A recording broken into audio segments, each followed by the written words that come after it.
All right, thank you. All right, it is 5:31. Mr. Mackin. And this is the meeting for the Judiciary and Rules Committee. I was advised by Council President Fitzpatrick that he has appointed Councilman Mack and Councilman Simmons to the committee.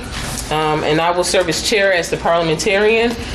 What we have on for today, we are covering or going over the amendment that was proposed at the first council meeting in reference to the council rules of order and procedure. Give this to Johnny.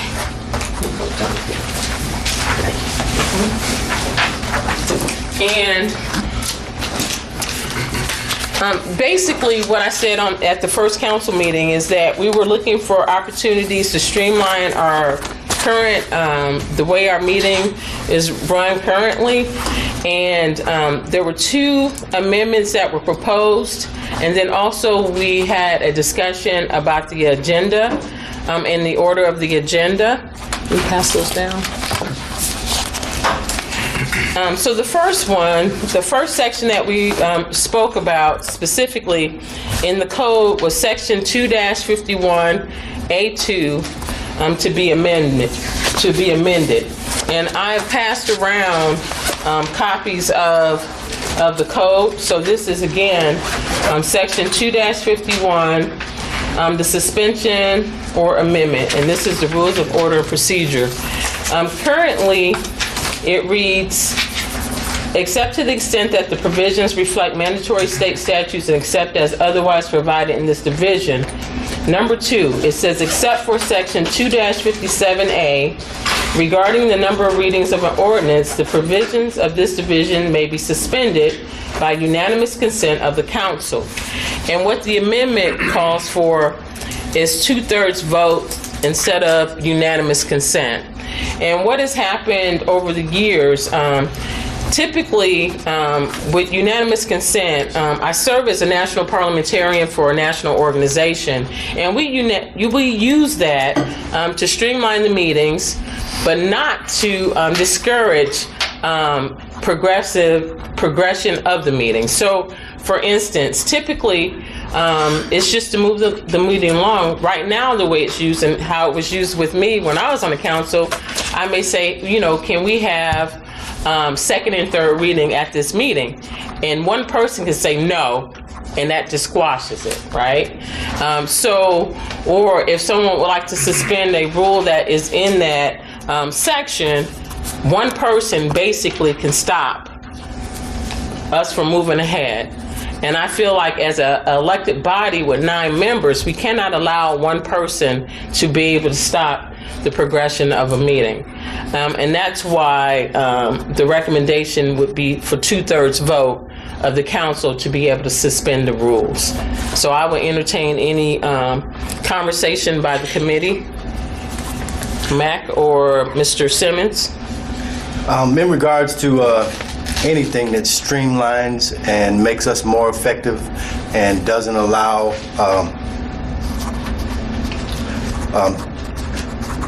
processes to just slow things down for no rational reason or whatever the reason may be. We're a body of 9.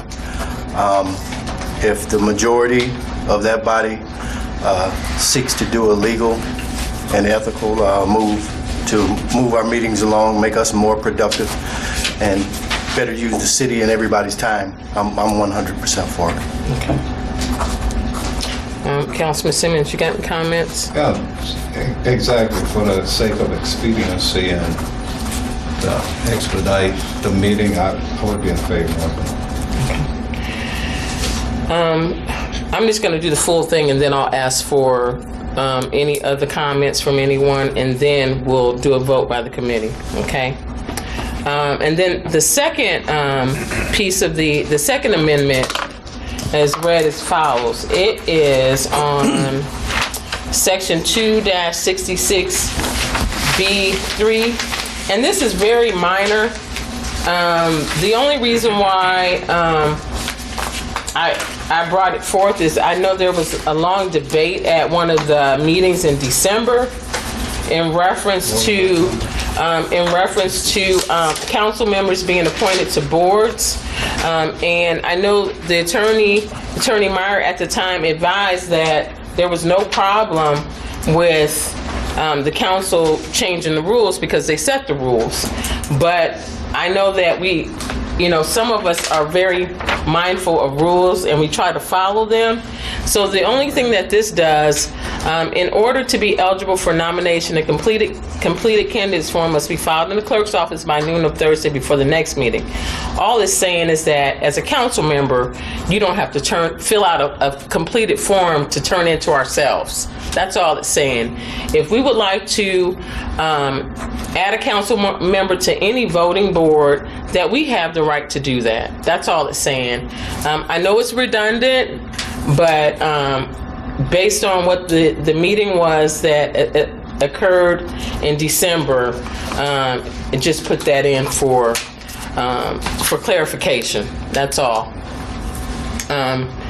Any comments? Once again, it's a legal and ethical manner of doing things, and anything that gets us away from paper and tearing down trees for simple procedures where we can actually electronically do it, or just eliminate a process that's there just for being there, that actually serves no real purpose. I'm all for moving us forward in all areas similar to this, so I'm for it 100%. Mr. Simmons? Yeah, this kind of addresses the issue that we had at the one meeting. It cleans that up. Okay. Now, I guess, are there any comments on the amendments that we have before us right now by the public or any other council members? I'll defer to the council members first. Council President? No, I agree with everything that was said already. The first one, I definitely think 2/3 is reasonable. It's 9 of us, so if 6 of us can agree on something, I think we should be able to go with that. And the other thing, I definitely don't think it's necessary to turn in a form to ourselves to make an appointment. So I agree with that one as well. Any other comments? All right. Before we vote on this, there was one other item that came up, and Mr. Meyer, and I just wanted to ask about that. Would it be okay? Because we talked about the agenda at the last council meeting. I know that we talked about maybe changing that somewhat. Mm-hmm. Would that be okay to do, to add to this, or do I need to do a separate? No, you can amend this ordinance to add a provision there's already, as you know, in the code. So we just change that to what you want. So the other thing that came up during the council meeting was the order of the agenda. And I know that I wanted input from council members and even from the public. The order of business, the way we state it as such right now, we call the meeting to order, and then we do the actual minutes, but then we move into reports of standing committees as defined in section 262. After that, we go into reports from special or select committees, reports from the mayor, other city officials. Then after that, we move into the claims docket. Councilman Dabney asked that we move the claims docket directly after the standing committees is one thing. And then the second thing that I would like some discussion on is moving public comment up from the end of the meeting to the beginning of the meeting, towards the front of the meeting, before the reading of any ordinances. And the reason why I'm asking for that discussion is that so many times public may have one or two things, a dog issue or something that's come up where they have to sit through our entire meeting to have a few words to comment on. I know that if we do that and we limit it to 30 minutes, we could get into a situation, if it's something controversial, that's different. I think we can just move to extend public comments or add additional public comments at the end of the meeting. But for sake of timeliness and allowing the public to get any issues out up front, I think it would be prudent to have it up front. And I looked up several different towns, and it's a mixed bag. I've seen them in the beginning of the meeting, I've seen them at the end of the meeting, and no one gives any guidance on what's best. The other thing is that if we move it up, it's not going to interfere with any resolutions or any ordinances, because the public has the right to speak after every single reading anyway. So it's not going to jeopardize the fact that they can speak to anything that we have on the table. It just allows citizens who have some really immediate concerns, or they have questions about, police in the neighborhood, or a dog that, did they put the dog down, or whatever it might be, they can get that out in the beginning of the meeting and not sit through it. So that was the other thing that I wanted to bring to the committee meeting, is asking about comments by the public being moved up before any readings of the ordinances or resolutions. So I would like to entertain any comments from the committee on your thoughts, and then from any council member, the mayor, and the public. Thank you for being here too. Thank you for having me. You'd still have to go back and, at the end of the meeting, and ask, are there any other public comments, right? No. We'll move that to the beginning. So like, I think the Each county issue will have comments also. I think The county does. the county has it up front, and I think there's some other boards that have the public comment up front. But again, if there's an ordinance or resolution, the public still has the opportunity to speak after every single reading. So it's not like we're going to stop them from having a voice on anything that we have on the table. All it's doing is allowing the public to come first and present anything that they might have issue with at the beginning of the meeting. I'm 100% for the change due to three primary factors. Four really. Primary factor number one, it doesn't alleviate 2 seconds worth of time given to people to speak. So the allotment of time allowed is not, because if it's a real issue, we extend it at the end anyway. It encourages and promotes preparation. If you're coming in there and not listening to somebody else's spin on something, it encourages people to prepare for whatever discussion they would like to have, was number two. Number three, it allows individuals to get on and exit the bus of various issues whenever they feel like it goes to the point of, like you said, I've got one issue about my house that I'd like one person to address in my ward, but you're forcing me to, on a technicality, to listen to everything in here before I can necessarily get mine out. And number four, it discourages back and forth argumentation based on, I heard you say it, so I'm going to get up and say it, and I'm going to get to say it. It doesn't stop it, because if people want to be argumentative, it's a free country. People have the right to speak, and especially in our public forums. But we shouldn't have, in my opinion, a process that encourages anything other than professional and streamlined behaviors. So I'd be 100% for those four reasons. Any other comments? What about the person who has to bring a lawyer or an attorney or somebody to represent them and is paying them by the time to sit at the meeting to hear their particular thing? What are you saying? They're going to be paying somebody to sit there and listen to all the other information. Oh, okay, yeah. That's another, number five. That is a fact. I had one comment too. Like you said, I'm not opposed to public comment in the beginning. I think it's a good idea. Maybe the first 2 or 3 meetings we have Talk about it a couple of times. We have it a couple of times with somebody because they might not be familiar with it. Transition. And according to the First Amendment, you did too with 3 council members taking the vote to table something or make it. The only problem I have with it, I see your point about streamlining and making the meetings go faster, but when it comes to these bigger issues such as, we're going to have things with double track. If one person has an objection to it, I really think another 2 weeks doesn't really matter to look into it. With the bigger issue.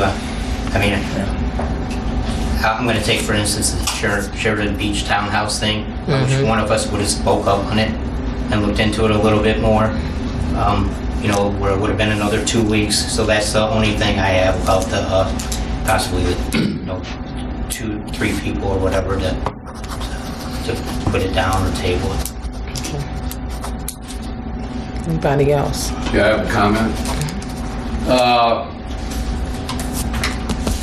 I know it's been this way probably forever, and since I've been on the council, I haven't heard anybody from the public complain that public comment is at the end of the meeting. Never heard any council members complain that public comment is at the end of the meeting. If we provide public comment at the beginning of the meeting, and then discussion gets a little lengthy, well, then we're going to provide another segment of public comment? Yes. Well, then where does the expediency of moving the meeting along occur? It doesn't occur. So, to me, it just makes sense. And I don't have any problem the way it is right now, just leave public comment towards the end. Just like Councilman Fitzpatrick was saying. And the new council members don't know because they never sat through some of these long discussions with double tracking. And this is all, it's all going to be coming back here in another year when we get involved with this double tracking, and it's going to be a big issue. And that council chambers is going to be full. And so what are we going to do then? We're going to let people talk for the first hour because we're going to extend it, or are we going to say, no, you're done now. Half hour of public comment is over with. Now you'll have to stay till the end of the meeting. And then we're going to have another portion at the end of the meeting. It makes sense to me to keep public comment all in one portion. And if people want to vote on it and have it at the beginning, that's fine. But I prefer to keep it right where it's at the end of the meeting.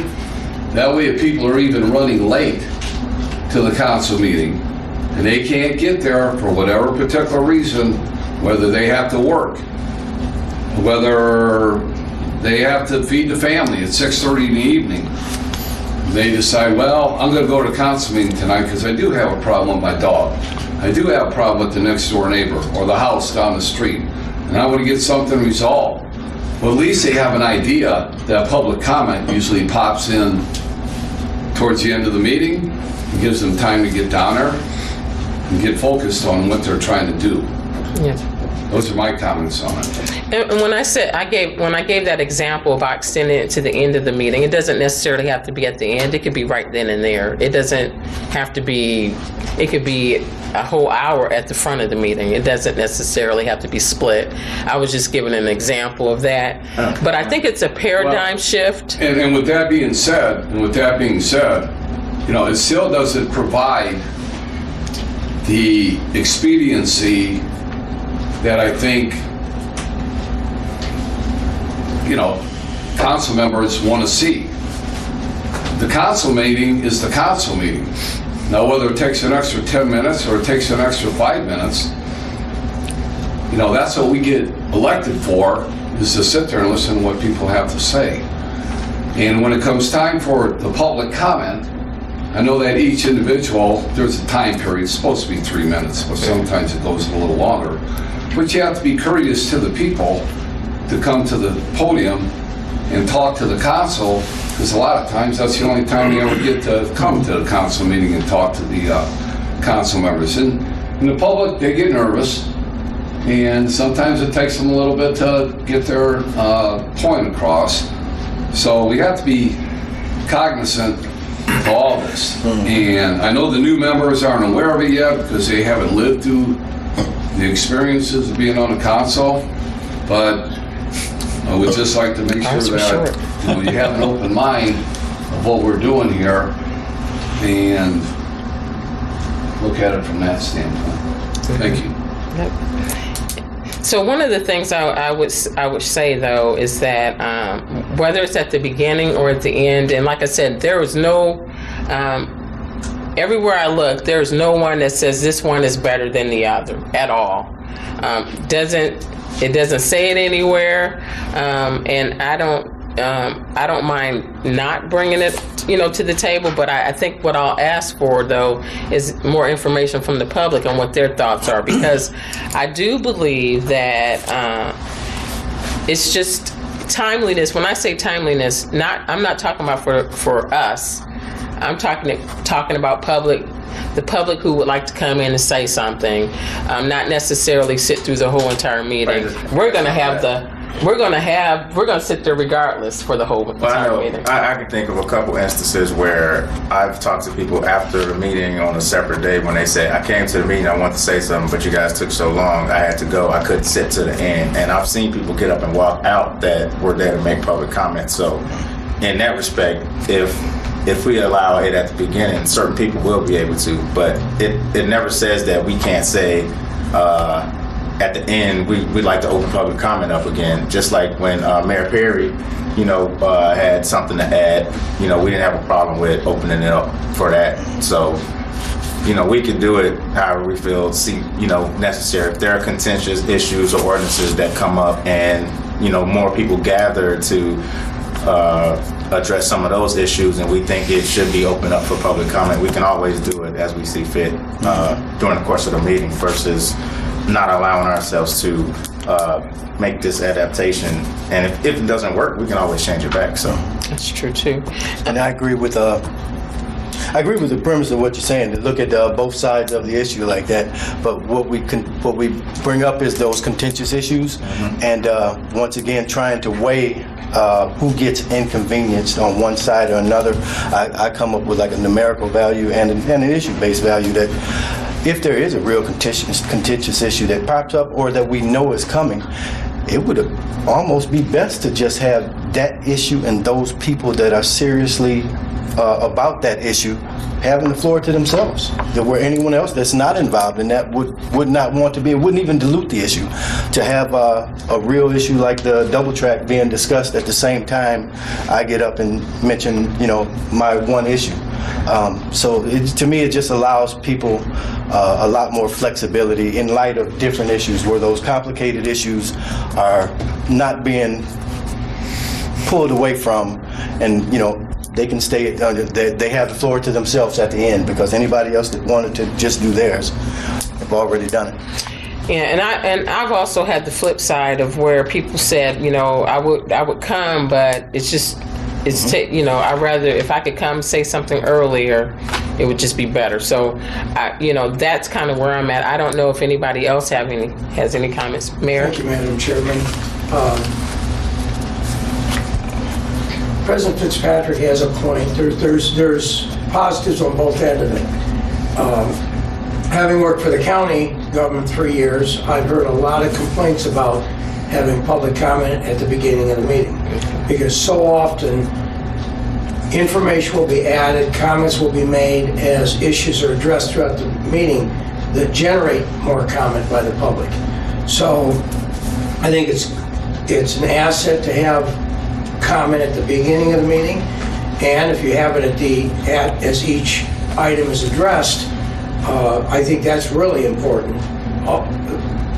I don't know whether it's more important than at the beginning of the meeting or not, but I've sat through several meetings where I had just one comment to make and had to wait till the end of the meeting. But also at the beginning of the meeting, at the end of the meeting, there's pros and cons each way. I think having comment at the very end of the meeting is also helpful, because you're constantly thinking about issues. You are, the public is, and I don't want to say limit. I don't want to suggest limiting comment to shorter than 3 minutes, because that will get you criticized. And we are all here to serve the public. But I think both at the beginning and end have value. One of the questions I had, though, and I think this is where it sparked from, is that we have the comments in the beginning of the meeting, and the meeting goes along on resolutions, on amendments. The public still has the ability to speak on every single one of those. So I'm not sure. Typically, some of the things that are said at the end are usually direct hits on somebody. I don't know how else to say that, but I've seen it where it's been contentious, where it's more out of not about something that we have on the agenda per se, because we've gone through the resolutions, we've gone through the ordinances. You get 3 readings. It's typically if it's something that can't be in the front of the meeting, it's usually somebody who's angry about something somebody said or how they said it, not necessarily a material issue. So I don't know, how else to say it. It's typically not material from what I've seen in the last several months of just watching the meetings. So my recommendation would be that the comments by the public, and I don't know, well, let me ask this question before I do that. With an amendment, and let's say we move the public comments up to the public, up to the front, we can always vote to have it in the front and the back extended for 2 months, just to see how it goes. You can do, the state law only requires that there be a public meeting. It doesn't even require that you have public comment. So anything more than a public meeting is up to the council, and you can add, subtract, change, as you see fit. So let me ask you this question. Let's say I leave the comments by the public at the end. Can there be a motion before, as we start, or not, to offer public comment in the beginning of the meeting or not? I know it would be weird. I'm just asking. I mean, from legal perspective, the answer is yes. Okay. Practically speaking, if the public doesn't know that they can talk at the first until after after the meeting starts, they may say, well, I didn't show up because I thought it was going to be at the end. But other than that, from a legal perspective, the council can vote to have it at any time, actually, during the meeting, more than once if you want. So what I would recommend... You do have it after every reading of a resolution or council or ordinance. Anyway. So what I would recommend to the committee then is that we move public comments, which is number 12. Well, before I do that, number 6 is the approval of claims and transfers for fund number 0417 Void Development and fund number 9000 Riverboat. I recommend that we move number 6 in our code up before number 4, so after 3. So after reports from standing committee, as defined in section 262, to move the approval of the claims right after that. And also in the agenda, to move the comments by the public, number 12,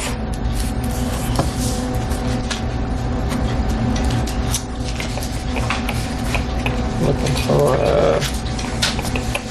after number 7.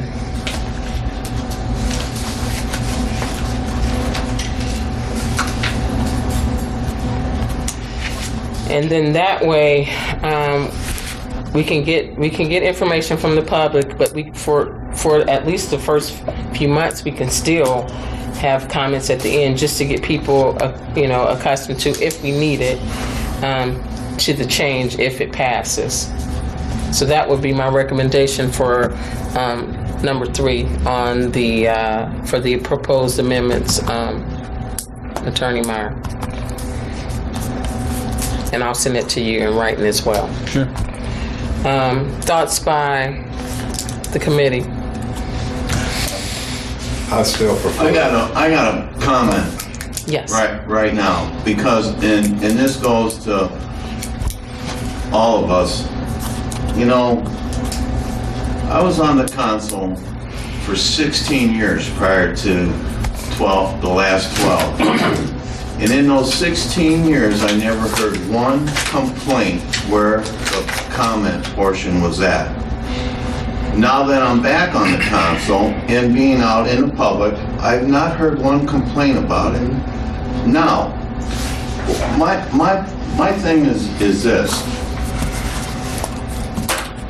The institution that we sit here and represent, I look at that having a lot of tradition and that the general public knows how we operate our meetings. The general public knows that they can comment on almost any item on that agenda. And I think that if they care so much that they usually stick around for the public comment portion at the end.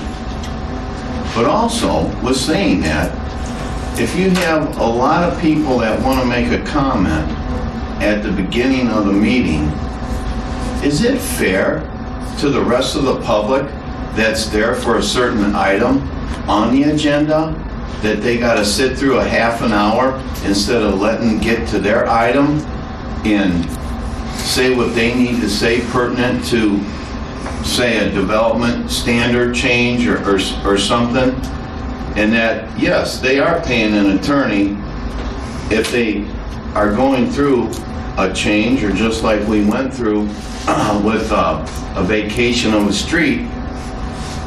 Is it fair to those people to make them pay for an extra half hour services? And, you know, this is what you have to look at, because, you know, really, I haven't had any complaints. Who's had complaints about this? I mean, I have. You have? I have. Okay. How many? But I'm not going to sit here and say it's too numerous to count, but I'm saying you okay, I have haven't had any complaints about it. Maybe I'm more approachable. I think the general public knows how our meetings operate. But what my problem is this. Yeah, I got a problem with some council rules. And one of them is all these committees taking votes and biasing their position before they get even in the council chambers. I think that ought to be changed, that you have a recommendation and you don't have a voice vote so that it can be debated in the council chambers and not in these workshops. And you know, some people might have a problem with that. I don't understand. Doing it the way it's being done. I got a real problem with it because I feel that people bias their position when they take a vote down here. And if there's information brought out on the council floor, they've already made a position vote. So you got 2 votes against 1, so you're going into council chambers and you know 2 people already voted for this. And I think those council rules need to be changed. I'm okay with keeping that separate. And the reason I don't think anybody, you can discuss something. We always used to discuss things in workshops. We never took a vote on it. We made our vote because somebody from the general public might want to say something about it before you even vote on it. But I will stipulate my position. I have had no complaints. I think that's what you should think about. And expedience for the meeting, you now slow down the meeting because these people have things to talk about that are pertinent, that are on the agenda, an agenda item that they come there prepared to discuss, and you have just put them down the list. Say if you got 10 people that want to talk, and you never know. Sure. You might only have one person, but you never know. You might have 15 people that got a problem. That's no difference than if we have a presentation from a department head at the beginning of the meeting that takes an hour, because that's happened and everyone still had to wait. So it's really 6 in one hand and half a dozen in the other. I'm okay as the committee to keep that separate. In response to that, I think that tying up the general public on that is bogus, and that if they got a presentation that can't wait, then do it before the council meeting. I agree. That's our time. That's what we got elected to do. just like if somebody wants to make a presentation, we do it before the council meeting. And I had this discussion with previous presidents of the council that we always took care of our business on Tuesday. So Tuesday, they knew that was taken up with council business, if there was going to be any workshops, if there was going to be any presentations that were pertinent, that they were presented at the workshop for council knowledge, and that's the way it was handled.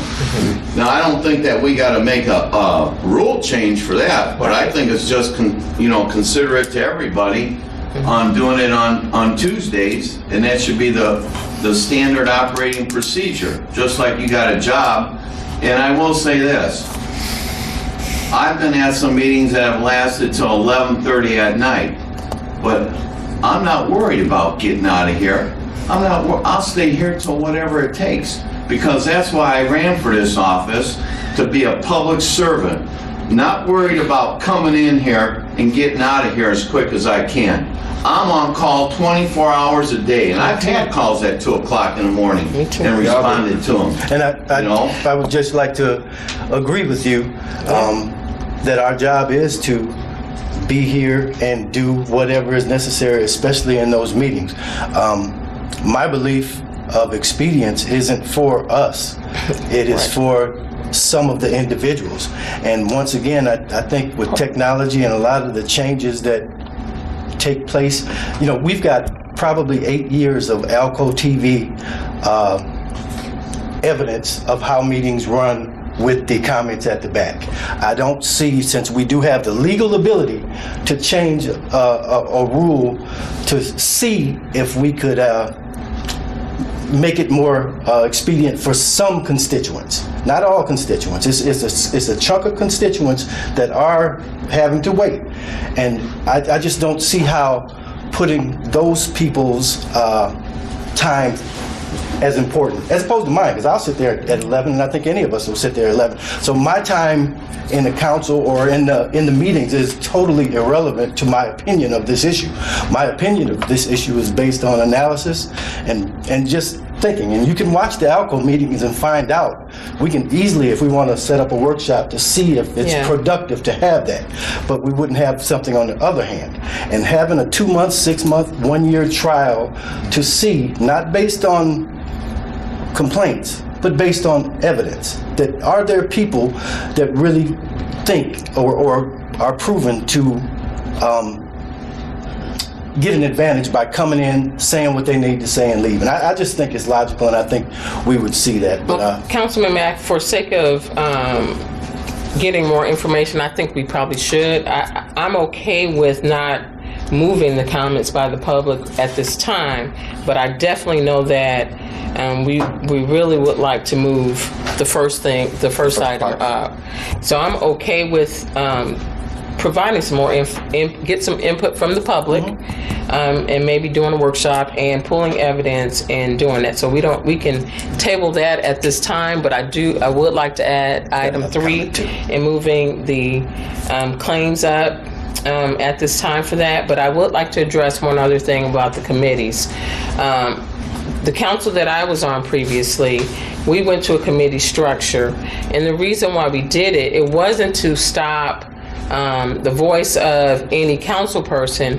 It was for us to take the time to vet out the issue, because there were several times where the committee did not make a recommendation because we didn't agree. So if it was something contentious, our committee said we decided not to make a recommendation. And there have been times, in fact, when a council member who was on the committee voted for it changed their vote at the city council meeting. You have the right to do that. Just because you voted at the committee meeting for it, more evidence can come forward at any time and you can change your vote. So the committee structure that we went to was more focused on having the opportunity to talk through it, speak to it, allow the public, they still have their public comments at the council meeting, but it just allowed us to vet some of the things up front, help make any amendments, in advance of the meeting, and to kind of vet the process. That's the only reason why we did it. We didn't stop anybody from changing the vote or anything of that nature. So, so that was the last thing. I know you've had your hand up, so let me let you say something. I'm just speaking from a young perspective about coming to the meetings and different things like that. And I know like sometimes there are students or young people who have like a project, say from school, to maybe go to your local council meeting or something like that, because I've had to do that personally. And maybe we're not interested in, you know, we don't have the time, or we don't have the time to just sit through everything. And because I know sometimes they can run longer than expected, and we have to wait to just, you know, do something for a class project. Well, we have to go to school the next day, so we just really, it'd be, just from a young perspective, I don't have a, you know, I don't want to step on anybody's toes, but from a young perspective, just coming in the beginning, saying, getting what we need to get and then going, it's like, it'd be much easier. Thank you. Appreciate that. Councilwoman, if I may comment to what Mr. Patrick's saying, is that at the council meetings, what I started doing is scanning the crowd, being the president, scanning the crowd, and seeing if there's any students there.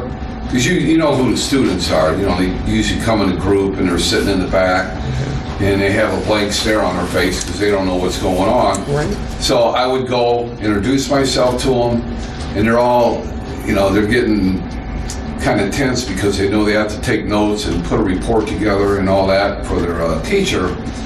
But what we did is I introduced them to Gail, and Gail will send them the minutes from the meeting. She will email the minutes from the meeting directly to them. That way they have everything they need from the meeting to make any kind of report they need to make. They can just sit back. They still stay for the meeting. They have to stay for the meeting because that's their assignment. And they still stay for the meeting, but now they can just sit back, relax, and enjoy, you know, what's going on and seeing how the whole thing, or get a flavor of what happens at the meetings. So yeah, that's one thing that I've done, is that I did as president to help the students out. So I just wanted to comment. And I understand that, that's great. I'm just talking about, like, they just want to ask something, they just want to say something, and, you know, they don't want to sit there, you know, for a whole long meeting. They just say, hey, I have a couple questions regarding this, and I'm gone, you know. So I understand that's, yeah. I know they usually do, we sign off on their papers before the council meeting also to say that they were there. That's good. All right. Well, thank you. So with that being said, we're not going to deal with comments by the public at this time. So with the committee, what I'm asking for a recommendation or a vote on, or actually I need a just lost motion. A motion and a second. A motion and a second to number 1, section 2-51, which you have already. That was provided to you prior to the last council meeting. And 2, section 2-66B3, and then the addition number 3 by moving the approval of the claims and transfers up after the standing committee as defined in 2-62. I would entertain a motion. Motion to approve all 3? And a second. That's up to you. Second. All right. Any other comments? Everybody good? All right. All those in favor? Aye. Any opposed? All right. I will entertain a motion to adjourn. Motion to adjourn. Second. Thank you.